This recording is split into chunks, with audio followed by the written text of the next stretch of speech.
Hello everyone and welcome to another episode of Music of the Week. This is covering the stuff that dropped last Friday. Got about 5 albums to do.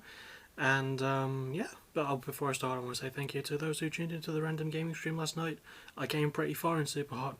Still haven't finished it. I will get that done. But yeah, we'll move on with this actual video nowish. We'll start with the rap album by Canadian rapper Backxwash, which, let's be honest, is not the best rap name. With her third album, I Lie Here Buried with My Rings and My Dresses, and I've been wanting to get around to her stuff for a long time because her previous album, Leave God Out of the Conversation, it was something along those lines, that dropped last year and I completely missed it. But then again, last year I was getting a lot more into rap, and I'm really glad I came around to this one because this album is absolutely phenomenal. A-. I'm giving it the minus mostly because I wanted more out of it. It does feel a lot like the beats are a bit too much, if that makes sense, but there's still a lot of substance to it. There's definitely a lot of style, a lot of really good lyrical content as well, about like homophobia, racism, and things like that. The fact that it came out in June in the middle of Pride Month as well, that helps, you know. But yeah, this is a phenomenal album. And I recommend you guys check this out for yourself. If you've heard the buzz about Backxwash, this is the point to get into it because this album is really great and she is a great performer, and all the guest performances she had as well were also really good too. So yeah, oh, and the production on this is just crisp as hell. So yeah, find this, listen to it, it's really, really good. So we reach a more veteran band, Decade, with their 14th album, Old Ghosts and Primeval Demons. Now these guys have been around since 1990, so they've had a lot of practice at this. They're a very sort of like black metal leaning band with a lot of that old black metal style where it was a lot focused on storytelling and also really good musical dynamics, and this album is also pretty solid. I'm giving it a B. I feel like it does lack in some areas, like with most black metal it can drag on in a lot of areas where it really doesn't need to, but at the same time it's still a pretty solidly consistent album for a band that's been around this long. They're from Portugal, by the way. I don't know if I brought that fact up. I just like to bring up where the bands are from. Let's see, they were formed in Portugal, but sort of do a lot of their business out of Lisbon, so just thought I'd throw that in there. But yeah, really good lyrical work. There's like mini stories being told. Really like the instrumental stuff. There can be a good solo here and there if you're able to find it. Just really well put together. Also, they do a really nice cover of a Venom song, so good with that. I've never listened to Venom, but I just thought I'd put that in because I can't think of what else to say. But this album, really good. Again, if you're vaguely into black metal, and if you've heard of Decade, I wouldn't be surprised if you did, then go for it. I'm not talking about The Decade, who are a punk band who released one of my favourite albums of the year in Incorrupt Politicians. So, but yeah, listen to this all the same if you're into it, so yeah. So we go to another older band, Fear Factory, with their 10th album, Aggression Continuum. Now these boys hail from Los Angeles, California. I don't really know why I'm telling you this, it's Fear Factory. You know who they are, right? So these are another band that I've been familiar with these for about a decade, but I've never fully listened to an album by them. I think I've heard like a few songs. This was their last album with Burn Sea Battle. A lot of it was recorded back in 2017, but because of legal issues and then the pandemic, they couldn't really get it put out. But for what it is, still really fucking good. It goes hard, and I'm giving it an A. I really liked this album a lot more than I thought it would. Much like with Backxwash, you know, I feel like it was a really good gateway for me to get in. The lyrics are pretty nicely politically leaning, but the instrumental work is the best thing about this album by far. The guitar work is astonishing. The drum work especially is really, really good. Really solid production as well, even though it was sort of put together a few years before it came out.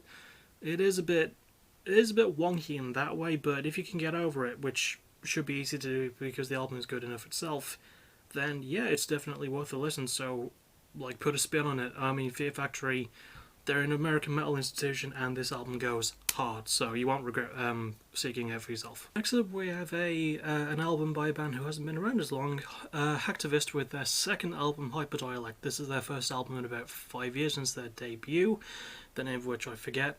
And they're a band from Milton Keynes. They're from Britain, good old Britain, England specifically, and I enjoyed their first album. I liked this one too, but if I did review their first album, I'd probably give it the same score as this, which is a B-. There's just something about this missing. Like, there's parts that feel too short, but at the same time too dragged out. The production isn't terrible, and the chemistry between the vocalists, you know, having like a screaming vocalist and a rapping vocalist, actually does go quite well together. Especially like Jay Hurley, like, he is really good on the mic. I don't know, maybe some of the riffs are a bit repetitive because it is quite djenty, rap as well. It feels like not a lot has changed since their last album, but it they. I think it's because there was a 5 year gap as well. Because I'm not gonna lie and say I've gone over their debut like a ton of times because I've enjoyed it. Because that would be a lie. I did like it, but I wouldn't call it one of my favorite albums of 2016 or anything. So be a bit cautious with this one. It's got really good moments to it, really good sparks, but for as long as it is, there could have been a lot more to it.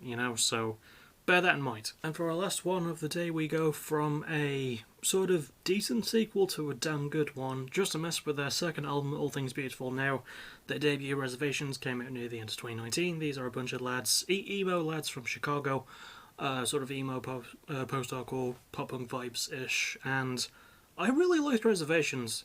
Oh my god, I fell in love with All Things Beautiful, and it did take me a while, because the first time I heard it, I was like, I'm not really sure. Maybe it's a bit too ambitious, but then again, I realised, no, the ambition is a good thing. Like, A+, by the way. Like, oh my god, this album is phenomenal. Really good, like, sort of central story, really good storytelling, if that was the intention, I feel like it was. Really loved the usage of things like keyboards and synths and strings, not something you usually get in this genre. Really good work from all three guys here. Just solid riffs. Packs a lot of emotional weight to it, especially.